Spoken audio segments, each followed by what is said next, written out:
विशेष कार्यक्रम में आज आप सुनेंगे अमृत भारत स्टेशन योजना के तहत स्टेशनों के आधुनिकीकरण और उनके सामाजिक आर्थिक प्रभाव पर पूर्वोत्तर रेलवे के मुख्य जनसंपर्क अधिकारी पंकज कुमार सिंह से खास बातचीत। वार्ताकार हैं शैलेंद्र शर्मा। प्रधानमंत्री नरेंद्र मोदी ने अमृत भारत योजना के तहत पहले चरण में पुनर्विकसित किए गए देश के 103 रेलवे स्टेशनों का उद्घाटन किया है। इन स्टेशनों पर न केवल आधुनिक जरूरी सुविधाएं दी जा रही हैं, बल्कि हमारी धरोहर और आधुनिक वास्तुकला और क्षेत्रीय संस्कृति से इन्हें जोड़ा भी गया है। इन 103 स्टेशनों में 19 स्टेशन उत्तर प्रदेश के भी थे, जिनमें से पूर्वोत्तर रेलवे के 12 स्टेशन शामिल रहे। इन स्टेशनों के आधुनिकीकरण से क्या अंतर आएगा, ये कैसे विकास के पहिए को गति देंगे, आज इस विषय पर चर्चा करने के लिए हमारे साथ मौजूद है पूर्वोत्तर रेलवे के मुख्य जनसंपर्क अधिकारी पंकज कुमार सिंह जी। सर, आपका आकाशवाणी पर स्वागत है। बहुत बहुत धन्यवाद। सर, पूर्वोत्तर रेलवे के कौन कौन से स्टेशन हैं जिनको अमृत भारत स्टेशन योजना के तहत रीडेवलप किया जा रहा है और किन सुविधाओं पर विशेष ध्यान दिया गया है? पूर्वोत्तर रेलवे के 58 रेलवे स्टेशन हैं जिनको रिडेवलप किया जा रहा है। 12 रेलवे स्टेशन पूर्वोत्तर रेलवे के हैं जिनका उद्घाटन अभी माननीय प्रधानमंत्री जी द्वारा किया गया है। उन स्टेशनों बलरामपुर, सिद्धार्थनगर, स्वामीनारायण छपिया, मैलानी, भोला गोकर्णनाथ, रामघाट फॉल्ट, इज्जत नगर, बरेली सिटी, उझानी, हाथरस सिटी, सुरेमनपुर, ये स्टेशन ऐसे हैं जो कि पूर्वोत्तर रेलवे के हैं जो यूपी में पड़ते हैं। इसके अलावा एक और स्टेशन थावे है जो बिहार में पड़ता है। तो ये कुल 12 रेलवे स्टेशन है जिसका उद्घाटन किया गया है। इन स्टेशनों का जो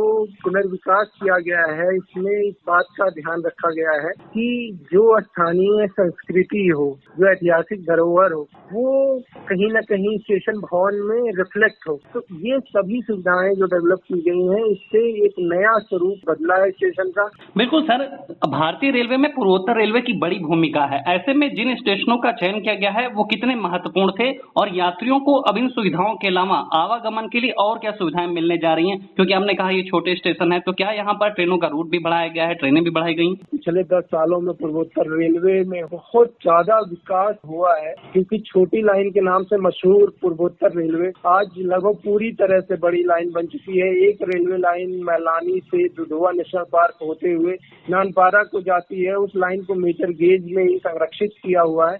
उसके अतिरिक्त सभी रेल लाइनों का विद्युतीकरण किया जा चुका है। मेन लाइनें हमारी उनका दोहरीकरण हो चुका है। तो एक ऐसी रेलवे जो कि छोटी लाइन रेलवे थी, स्टीम इंजन रेलवे थी, अब वो पूरी तरह से मॉडर्नाइज हो गई है। वंदे भारत और अमृत भारत जैसी ट्रेनें भी पूर्वोत्तर रेलवे से चल रही हैं। ऐसे में स्टेशनों का आने वाले समय को ध्यान में रखते हुए जो डेवलपमेंट है वो बहुत ही महत्वपूर्ण हो जाता है। तो ये बड़े रेलवे स्टेशनों को एक बड़े स्केल पर डेवलप किया जा रहा है, जहाँ न सिर्फ सिटी सेंटर के तौर पे इनका विकास हो रहा है, बल्कि एक व्यावसायिक केंद्र के रूप में भी स्टेशन उभर के आएंगे, जिससे कि आर्थिक गतिविधियां जो स्टेशन परिसर है उसके अंदर और ज्यादा बढ़ेंगी। बिल्कुल सर, आपने कहा कि आर्थिक गतिविधियों को बल मिलेगा, तो रेलवे के विकास के साथ साथ सर इन स्टेशनों के आधुनिकीकरण से हम कह रहे हैं कि उत्तर प्रदेश में भी पूर्वोत्तर रेलवे है, बिहार के भी स्टेशन इसमें शामिल हैं, तो प्रदेश को किस तरह का लाभ मिलने जा रहा है, खासतौर पर सोशियो इकोनॉमी के लिहाज से अगर हम बात करें तो? सोशियो इकोनॉमी के लिहाज से यह जो स्टेशन डेवलपमेंट है ये बहुत ही महत्वपूर्ण है। इसके कई पहलू हैं। सबसे पहला पहलू तो ये है कि इतना बड़ा इन्वेस्टमेंट अगर आपके शहर में हो रहा है तो उससे जो लेबरर्स हैं उनको रोजगार रेगुलर मिलेगा। ये तो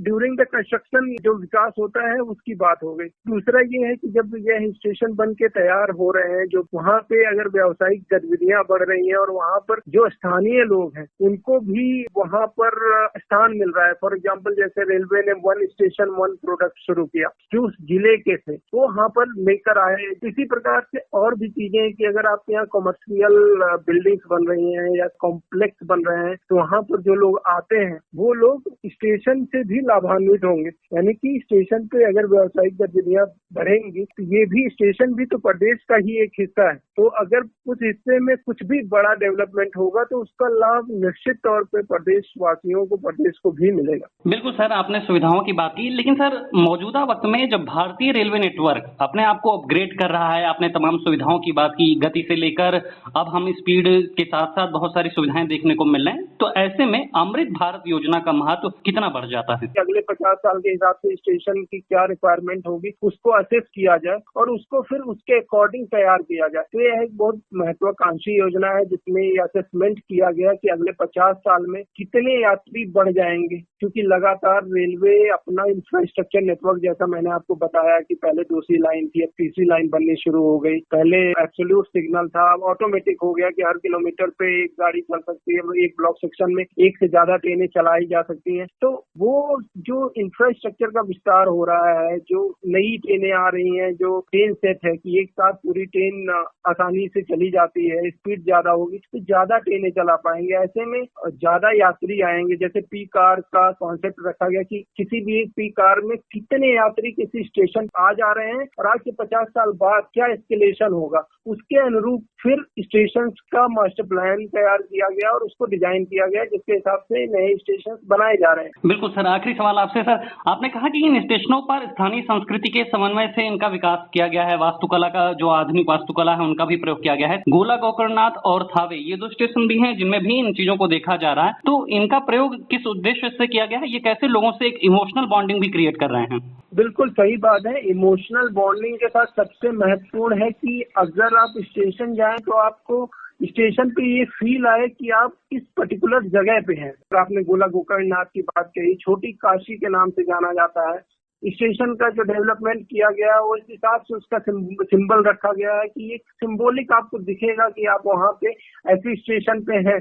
और इसी प्रकार से जो बाकी रेलवे स्टेशन आपने थावे का जिक्र किया, थावे माता का जो चित्र है वो उकेरा गया है वहाँ की दीवारों पर, जो वेटिंग हॉल्स हैं उस पे उकेरा गया है, जिससे कि आप अगर उस स्टेशन पे पहुंचे तो आपको एक फील आए कि आप कहाँ आए हैं। और स्केल जो स्टेशन का रखा गया है कि किस स्टेशन को किस स्केल पे डेवलप किया जाना है, तो उसका भी ध्यान रखा गया है कि आप जैसे अब गोरखपुर में per day on an average 1 lakh लोग आते हैं, तो उसके अनुरूप गोरखपुर का अगले 50 साल में जो यात्रियों की संख्या है ज्यादा बढ़ेगी, तो उसके अनुरूप उसका विकास किया गया। तो इन सभी बातों का ध्यान रखा गया है कि स्टेशन पर जो स्केल है स्टेशन का, उसके अनुरूप क्या चीजें वहाँ आवश्यक होंगी आने वाले फ्यूचर को देखते हुए, उन सभी चीजों को ध्यान में रखते हुए ये विकास किए गए हैं। बिल्कुल सर, हम उम्मीद करते हैं कि अमृत भारत स्टेशन योजना के तहत न केवल रेलवे में विकास का पहिया तेज गति से दौड़ेगा, बल्कि प्रदेश और देश में भी विकास की गति को बल मिलेगा। आकाशवाणी से बात करने के लिए, तमाम जानकारी देने के लिए सर आपका बहुत बहुत शुक्रिया। धन्यवाद। विशेष कार्यक्रम में आज आपने सुना अमृत भारत स्टेशन योजना के तहत स्टेशनों के आधुनिकीकरण और उनके सामाजिक आर्थिक प्रभाव पर पूर्वोत्तर रेलवे के मुख्य जनसंपर्क अधिकारी पंकज कुमार सिंह से खास बातचीत। वार्ताकार थे शैलेंद्र शर्मा।